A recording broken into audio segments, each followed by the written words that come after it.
This woman rose from the dead and got to attend her own funeral.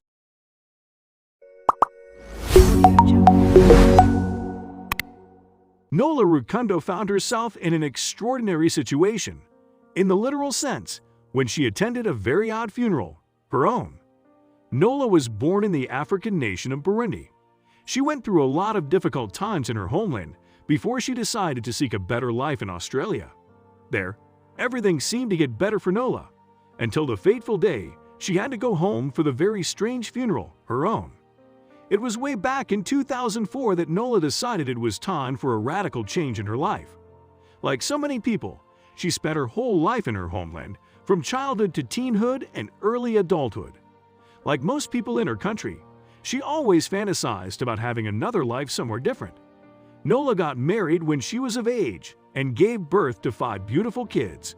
She had a happy and fulfilled family who was living in stable conditions until her husband passed away, leaving her as a single mom with big responsibilities.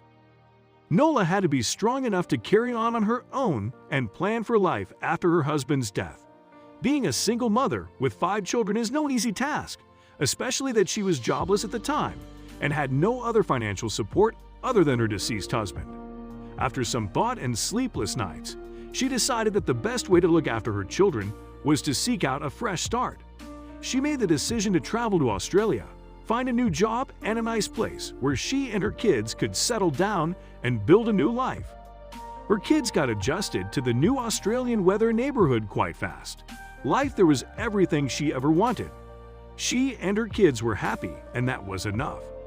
Nola is a strong, independent mom who managed to sort her things out and take care of her 5 children incredibly well without the need for a man in her life. That being said, when she met the man of her life, Palanga Kalala, everything changed. Palanga was able to speak English. In fact, he was very good at it, but Nola didn't. She could only speak Swahili at the time, as it hasn't been long since she moved there. Palanga offered to help out and translated things for her at the social worker's office. Seeing how helpful and kind he was, Nola slowly started falling for him. She also discovered that he was originally from Congo and had fled to Australia after his wife and son were killed. He was a widower just like her, running from unsuitable conditions and bad memories. Nola didn't have the faintest thought of getting married when she first embarked to Australia with her children. But when she met Palanga, things changed, and she knew he could be the one. He knew how to make her laugh and how to brighten her darkest days. He cared about the little details and was very respectful and decent. He had everything she wanted in a man, and she was falling head over heels for him. She was crazy about him, and before long, he moved in and they started living together. Nola's kids loved Palanga almost as much as their mother did. He treated them like his own and was an ideal father figure to them. They got married soon after their love was confessed in a small and cozy ceremony, after which Palanga became her children's father, and her family was complete again. They had a happy and peaceful family life, and even welcomed 3 new children into the world. But nothing lasts forever, and things began to unravel after some years. Palanga and Nola decided to move to a little suburb in Melbourne. Their life together started nicely, but as time passed, Nola started noticing some suspicious signs she didn't want to take seriously at first. However, the more she discovered, the more she became suspicious of him.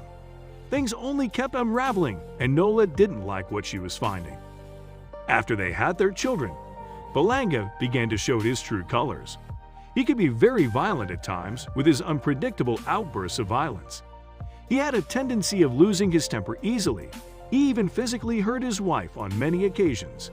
And after each violent outburst, he would calm down and beg for her forgiveness, promising that it would never happen again and that he would change for the sake of their love. Nola, smoothed by his words and blinded by her love, always gave him her forgiveness, even at times when things got out of hand. Back in Burundi, Nola was raised by her stepmother, one she had very strong emotional ties to, as she raised her just like her own child. Even though Nola was now living a whole new life in a country across the ocean from her family, she never broke contact with them. Despite the time difference, she was able to stay in touch with them thanks to email and Skype, and would get updates on what was going on in her hometown almost every week, Family was sacred to her, and she made sure she kept her ties as strong as they were when she was next to them. One day, Nola received heart-wrenching news. Her stepmom, who had been ill for quite a while, passed away after a long fight with her disease. Nola knew that she had to go back to Burundi to attend the funeral. It was the least she could do as she wasn't able to be with her stepmom on her last days of illness. This was her chance to at least say goodbye to the woman who raised her as her own flesh and blood. Burundi is about 7,000 miles away from Australia, which was an extremely long and tiring journey for Nola to take. She booked a flight from Melbourne directly to her homeland. When she arrived, she decided to book a hotel room instead of going back to their home, as it was very small and she won't be comfortable there, especially with all the people coming to the funeral. When the funeral service was over, Nola went back to her hotel room, still processing the loss of her mother and the fatigue of her long flight. Before she could even change, she got an important phone call. She was happy and relieved to see that the one calling was no other than her beloved husband. But once she heard his voice, her happiness faded away. Not only did his voice sound strange, he said that he had been trying to reach her all day with no result. This wasn't the case, as she would have received a text message saying someone tried to call her. He sounded very worried and strange and wouldn't tell her why. When she told him that she was going to bed, he reacted strangely, telling her that she should rather go outside and take a walk instead of sleeping to clear her mind from all the emotions she must be going through.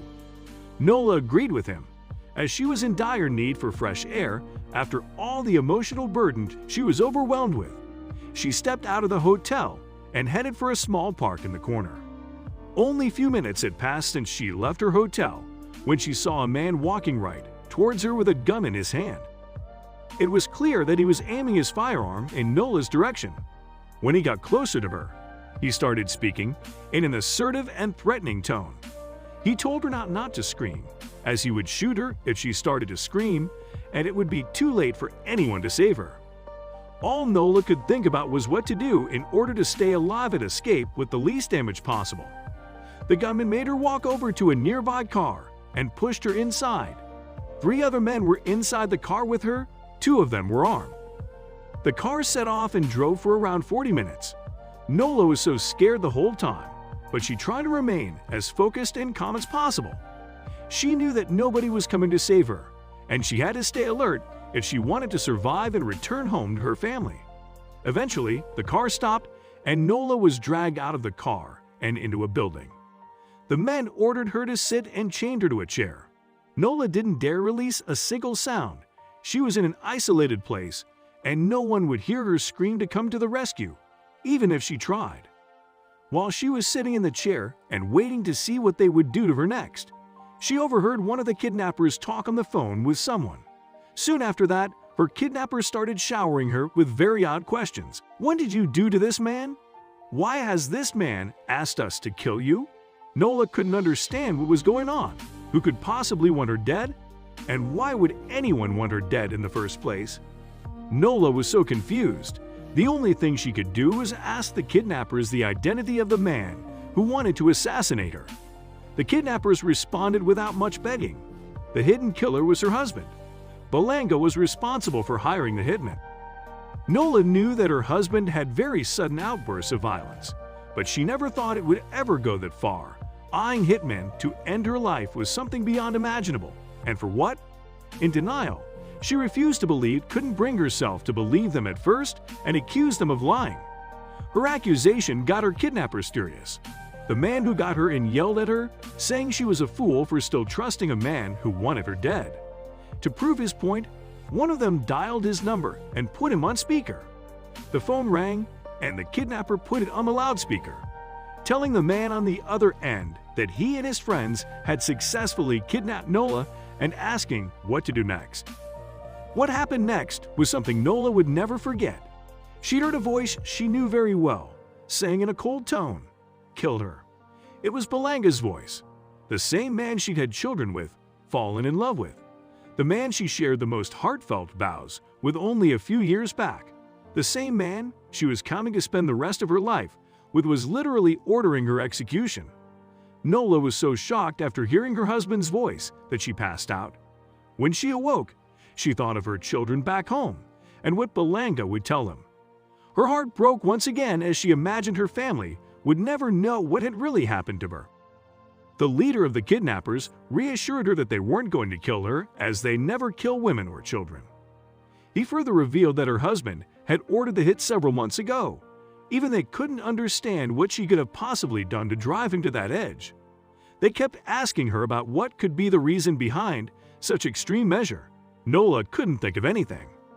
Nola couldn't believe that she was still alive. She was lucky enough to end up with kidnappers who had a minimal sense of morals. She stayed with them for a couple of days in the abandoned building, where she watched as they spoke to Balanga over the phone again, telling him that his wife had been killed and the job was done. They made him pay up for their work and even extorted him for some extra cash. Even after all she'd gone through and seen, Nola still had issues accepting that the man she trusted could have planned something less atrocious as his own wife's killing. She had family and friends in Burundi, and they were concerned when she disappeared suddenly with no prior notice. Her brother visited the hotel where she'd been staying and asked to see her room.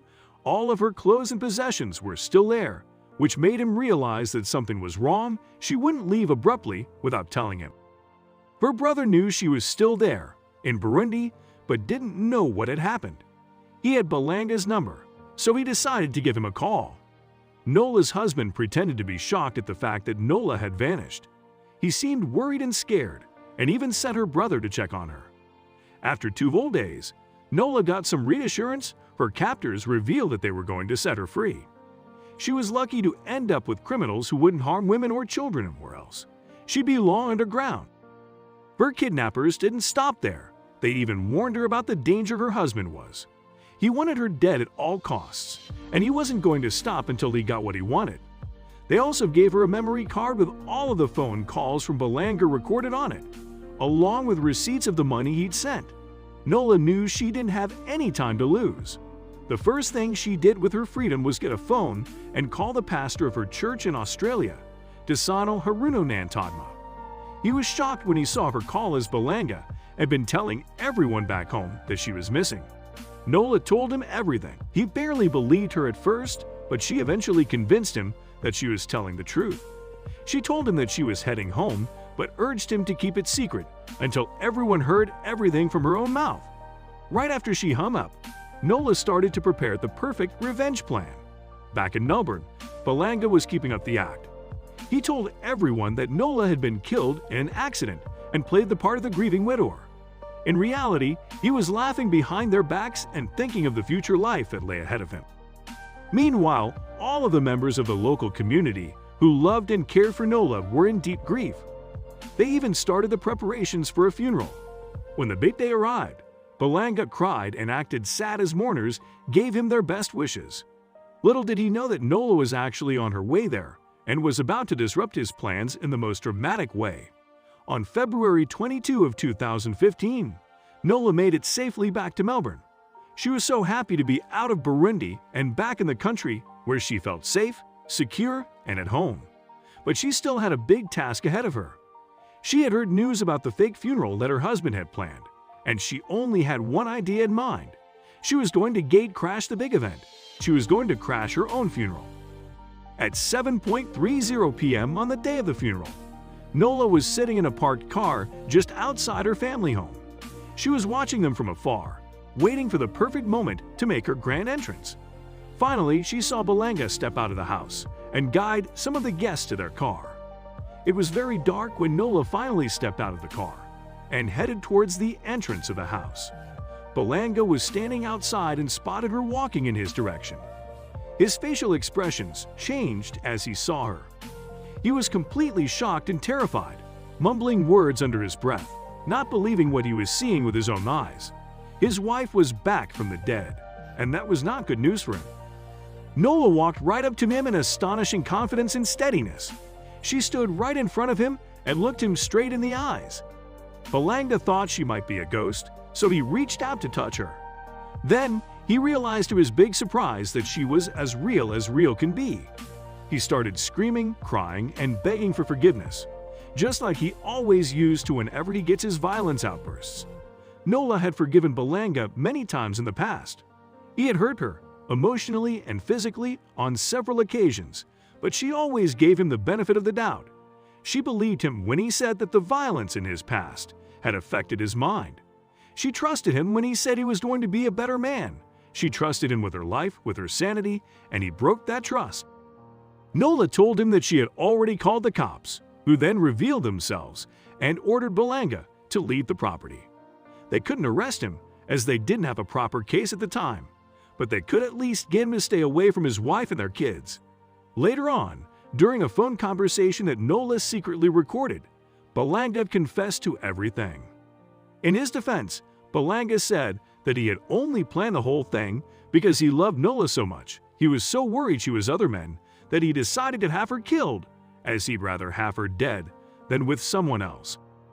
Nola pressed charges and took it all the way to court. Balanga, of course, claimed to be innocent. When he was taken in for questioning, he started to deny everything, but Nola had a lot of evidence up her sleeve. He spent hours and hours denying the crime. He even had the audacity to claim he'd never spoken to the men in Burundi. He argued that Nola was making the whole thing up just to get back at him and take him away from his children. The police had the phone recordings that the kidnapper had given to Nola back in Burundi. They also had the phone recording in which Balanga confessed the crime to his wife. Halfway through the interrogation, they played the phone messages, and then Balanga knew he was done for. He broke down and confessed to the crime. To this day, nobody knows exactly why Balanga did what he did. Even when the officers asked him to explain himself, he couldn't. He said that sometimes the devil gets into people and makes them do bad things, and that was the only explanation he could provide.